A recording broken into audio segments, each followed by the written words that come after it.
Hoy vamos a meternos de lleno con uno de esos códigos de error que, la verdad, asustan un poco, el P2314.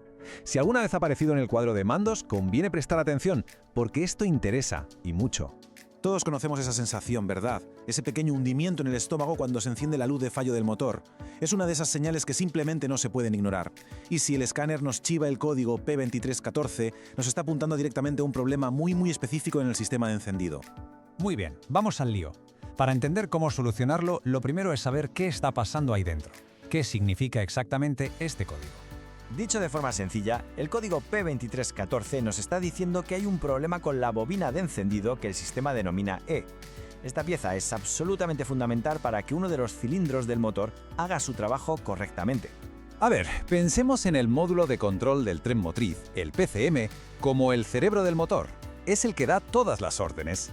Pues bien, cuando salta este código, lo que pasa es que el cerebro ha detectado que es incapaz de comunicarse o de controlar la bobina E. Es como si una parte del sistema se hubiera declarado en rebeldía. Y aquí está la madre del cordero. La función de la bobina es, básicamente, coger los 12 voltios de la batería y transformarlos en miles de voltios para generar una chispa potentísima. Si el PCM no la controla, esa chispa o llega a destiempo o, peor aún, no llega. El resultado: un fallo de encendido, lo que los mecánicos llaman un misfire. Vale, ya tenemos claro el qué, el problema técnico. Pero ¿cómo se nota esto en la conducción del día a día? ¿Y qué suele provocarlo?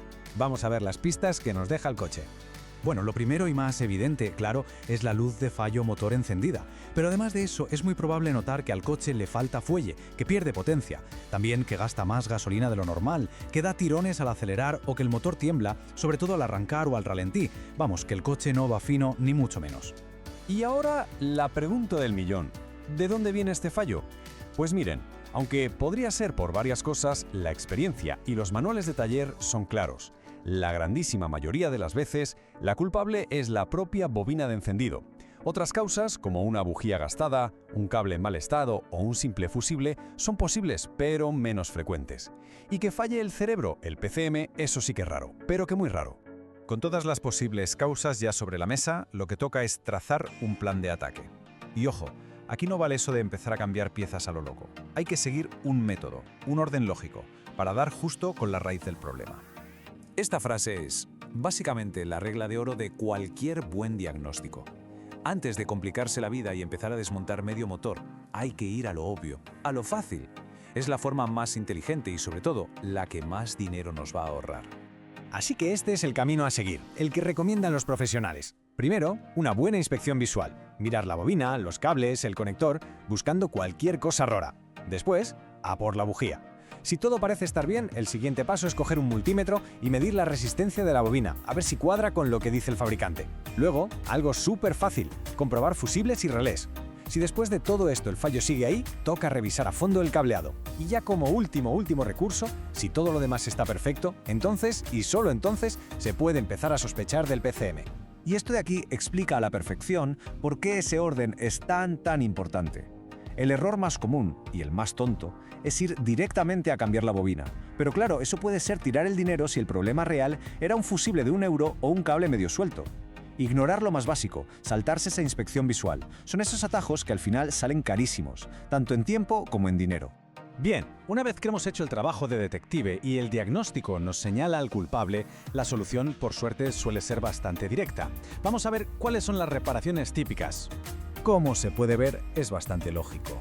A cada problema, su solución. Si la bobina ha muerto, se pone una nueva. Si es la bujía, pues lo mismo.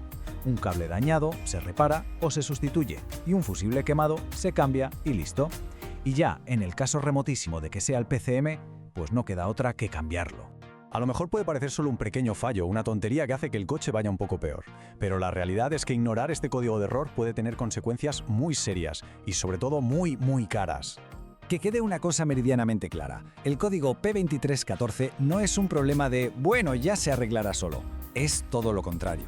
No es una de esas luces que se apagan por arte de magia. Este problema exige acción y la exige ya. Y aquí está el porqué de esa urgencia. Si se conduce con un cilindro fallando, se está enviando combustible sin quemar directamente al sistema de escape. El resultado, se puede sobrecalentar y, literalmente, destrozar el convertidor catalítico. Y esa es una reparación carísima. Peor todavía, si el fallo es por un cortocircuito, podría acabar friendo el PCM para siempre. Y eso sin hablar del peligro real que supone quedarse sin potencia de repente en medio de un adelantamiento o en una autopista. Así que la conclusión final es esta. El código P2314 puede ser la alarma de algo tan simple como un cable suelto, o puede ser el primer aviso de un fallo en cadena que acabe con una avería gravísima. La diferencia entre una reparación de 5 minutos y una factura de taller con 4 cifras está simple y llanamente en la rapidez con la que se actúe.